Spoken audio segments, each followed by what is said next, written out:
आज आपण बघणार आहोत आषाढी एकादशी स्पेशल उपवासाचा डोसा कसा बनवायचा। खूप सोपी पद्धत आहे। हा उपवासाचा डोसा बनवण्यासाठी जास्त काही लागत नाही, फक्त 2-3 आपल्याला इन्ग्रीडियंट्स ह्यामध्ये लागणार आहेत आणि ते आपल्या घरी कायम उपलब्धही असतात। तर चला बघूया हा उपवासाचा डोसा कुरकुरीत आणि खूप सोप्या पद्धतीने कसा बनवायचा।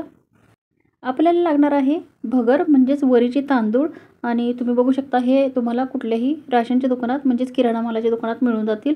आणि हा आहे आपला साबुदाणा।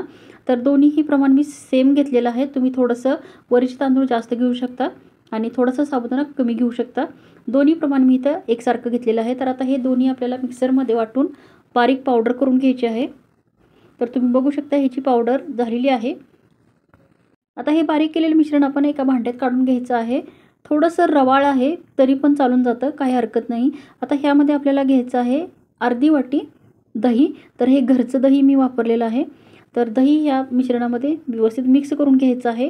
त्यानंतर आपल्याला थोडं थोडं करून पाणी ह्यामध्ये ॲड करायचं आहे आणि ह्याचं एक बॅटर आपल्याला तयार करायचं आहे। तर आपल्याला थोडंसं पाणी ॲड करायचं, जास्त पाणी आधी नाही ॲड करायचं, कारण आपल्याला हे मिश्रण पुन्हा एकदा मिक्सरच्या भांड्यामधून फिरवून घ्यायचं आहे। तर मी ते थोडंसंच पाणी ॲड केलेलं आहे। आता हे सगळं व्यवस्थित मिक्स करून घ्यायचं आहे आणि ह्यातल्या ज्या गुठळ्या आहेत त्या आपल्याला सगळ्या व्यवस्थित मिक्स करून घ्यायच्या आहेत। गुठळ्या होता कामा नये ह्यामध्ये। या मिश्रणामध्ये मी थोडंसं दही आणि पाणी ॲड केलेलं आहे। तर हे आपल्याला 5 ते 10 मिनिटासाठी रेस्टला ठेवून द्यायचं आहे। 10 मिनिटं झालेली आहेत। 10 मिनिटानंतर तुम्ही हे मिश्रण बघू शकता थोडं घट्ट झालेलं आहे। आता ह्यामध्ये आपल्याला पाणी आत्ताच ॲड नाही करायचं। हे जे मिश्रण आहे पुन्हा एकदा आपल्याला मिक्सरच्या भांड्यामध्ये फिरवून घ्यायचं आहे। तर थोडं थोडं मिश्रण करून आपण मिक्सरच्या भांड्यातून फिरवून घेऊया। हे मिश्रण मी मिक्सरमधून बारीक करताना आधी रवाळ होतं। आता ह्यामध्ये मी दही आणि पाणी ॲड केल्यामुळं चांगलं भिजलं गेलेलं आहे। आता हे मिश्रण पुन्हा एकदा आपण मिक्सरच्या भांड्यामधून फिरवून घेणार आहे। यासाठी आपण ह्यामध्ये 3 ते 4 मिरच्या घातलेल्या आहेत। तुम्ही तुमच्या चवीनुसार कमी जास्त करू शकता किंवा नाही घातल्या तरी हरकत नाही। ह्यामध्ये चवीनुसार मीठ घालायचं आहे आणि पुन्हा एकदा व्यवस्थित बारीक करून घ्यायचं आहे। ह्यामध्ये मी थोडंसं पाणी ॲड करते।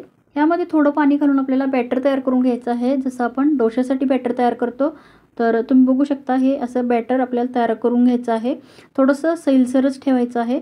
आता राहिलेले जे सगळं बॅटर आहे मी मिक्सरमधून बारीक करून घेतलेलं आहे। तर आता ह्यासाठी आपल्याला भाजी लागणार आहे डोश्यासाठी।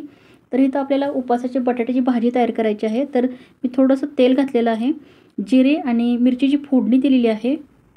त्यानंतर उकडलेल्या बटाट्याच्या फोडी करून आपण ह्यामध्ये ॲड करायच्या आहेत। तुम्ही थोडंसं हातानं कुस्करून जरी ॲड केलं तरी चालतंय।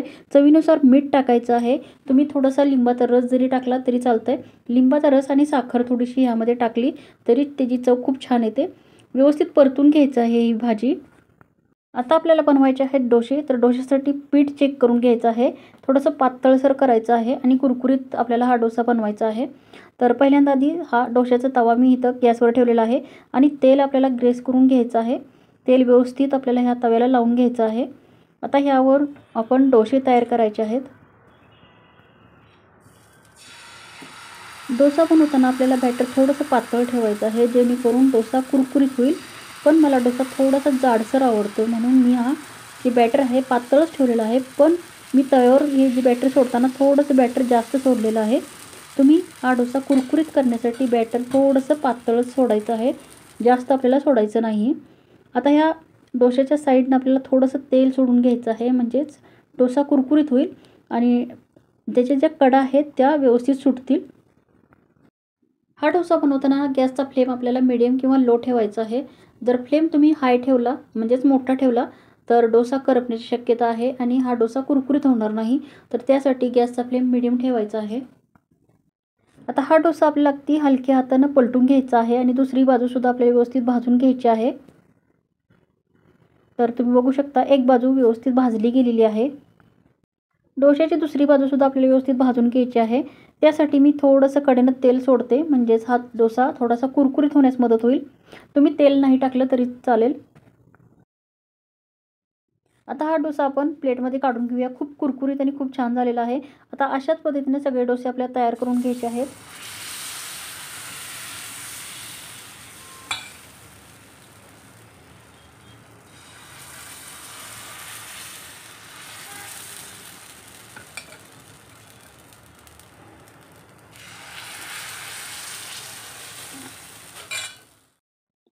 अशा पद्धतीने आपले उपासाचे कुरकुरीत आणि चविष्ट डोसे तयार झालेले आहेत. हे डोसे तुम्ही उपासाची बटाट्याची भाजी किंवा उपासाची जी नारळाची चटणी असते बिना लसणाची, ती तुम्ही ह्या डोश्याबरोबर खाऊ शकता किंवा नुसती दह्याबरोबर जरी खाल्ली तरी खूप चविष्ट लागते. तर अशा पद्धतीने हे उपासाचे डोसे ह्या आषाढी एकादशीला नक्की घरी बनवून बघा. अहो, आषाढी एकादशीच कशाला, आता श्रावणातले उपवाससुद्धा सुरू होतील. तर अशा वेळेला हे उपासाचे डोसे बनवून तुम्ही नक्की खाऊ शकता. तर आजची ही रेसिपी तुम्हाला कशी वाटली तर मला ती कमेंट बॉक्समध्ये नक्की कळवा आणि भेटू अशाच पुढच्या व्हिडिओमध्ये. तोपर्यंत नमस्कार.